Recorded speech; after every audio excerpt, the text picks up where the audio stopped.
The restaurant was silent when the millionaire's voice cut through the air. "I will not sit beside him," he snapped, pointing toward the black man already seated. Gasps rippled across the room. The man in question sat frozen, his fork halfway to his mouth, eyes searching the floor as if it could swallow him whole. "Sir, please just sit down," the waiter whispered nervously.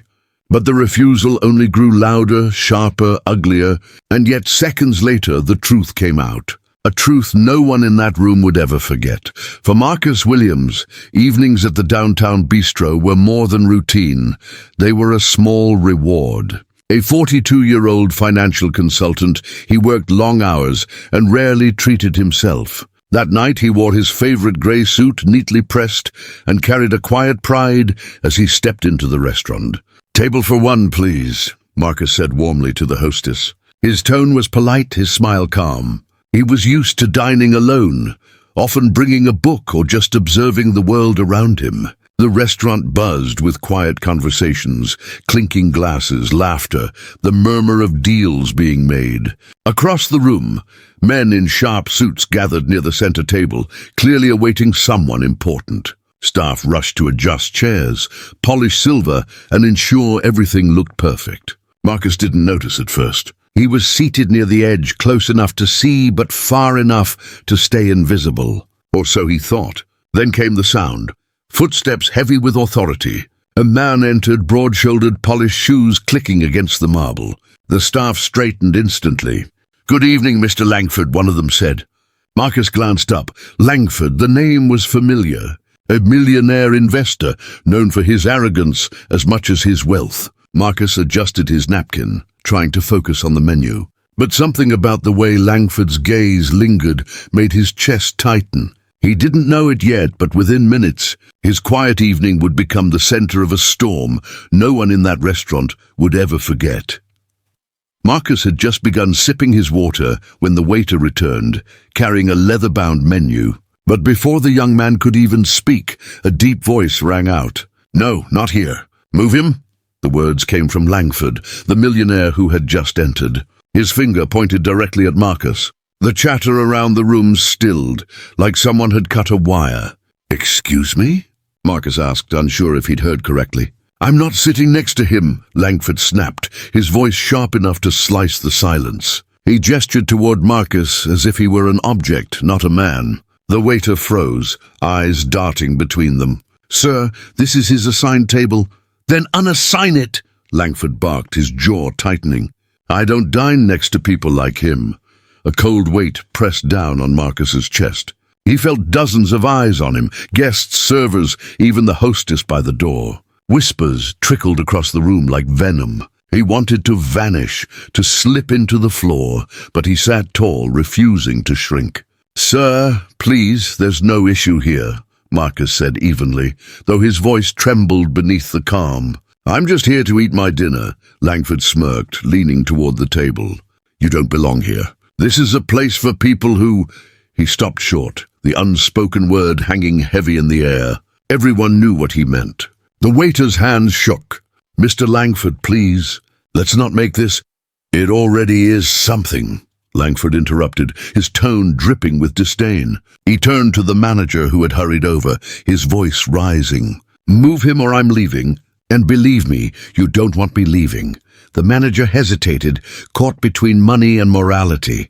Marcus clenched his fists under the table, heat rising in his chest. Was he really going to be asked to leave because a millionaire couldn't stand to sit beside him? One of the women at a nearby table whispered loudly enough for Marcus to hear, "Why doesn't he just go somewhere else?" Another muttered, "It's not worth the trouble."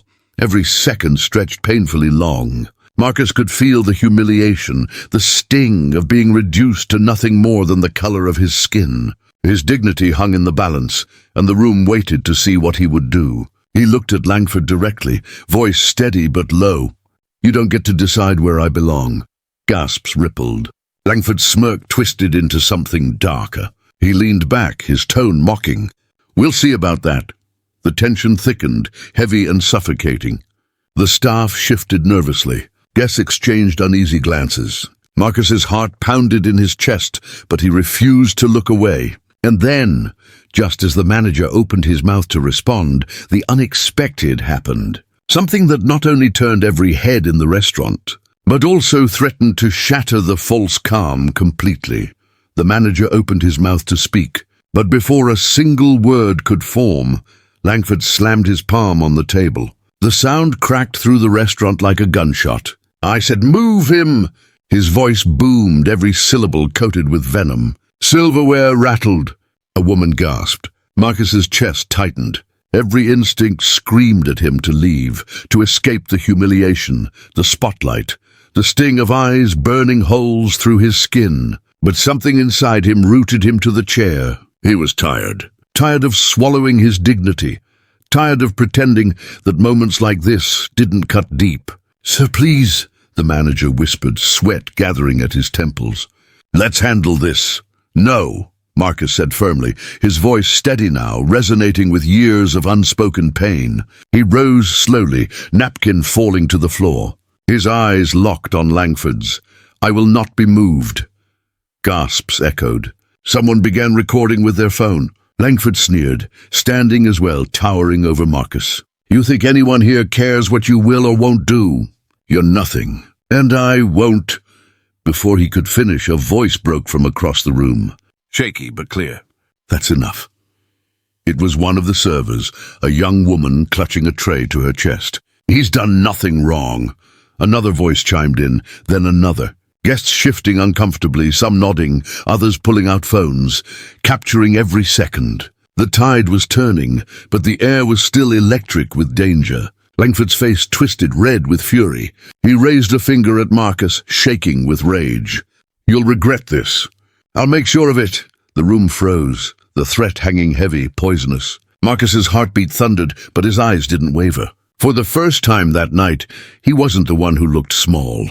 And in that charged silence, everyone knew the truth was about to break open. The weight of the room shifted. The silence that once pressed Marcus into the shadows now turned its gaze on Langford. Phones continued to record, capturing every glare, every cruel word that had just been spoken. The millionaire's power, the arrogance that had filled the air moments ago, suddenly felt brittle. The manager straightened, his voice firmer now. "Mr. Williams stays." It was a declaration, not a request. Langford's jaw clenched, but there was nothing left for him to do. The crowd was no longer on his side. With a final huff of indignation, he stormed out, his polished shoes striking the marble like angry gavel blows. Marcus stood still, breathing deeply, the echo of humiliation still burning in his chest. Yet beneath the sting was something else, a quiet strength. He hadn't run. He hadn't allowed himself to be erased. The young server who had spoken first approached him, her eyes soft. "I'm sorry," she whispered. "You shouldn't have had to go through that." Marcus nodded, grateful but weary. "I'm just glad someone said something."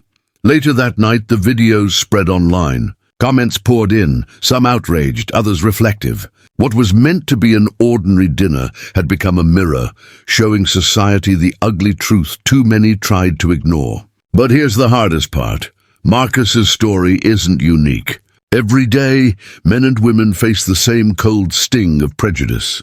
In restaurants, in workplaces, on sidewalks they've walked their whole lives. So the question lingers, pressing heavy on all of us. How many more Marcus Williams will it take before silence is no longer an option? If this story moved you, don't stay silent. Share it, leave a comment, and subscribe for more stories that expose the truth. Together, we can make sure voices like Marcus's are never ignored again.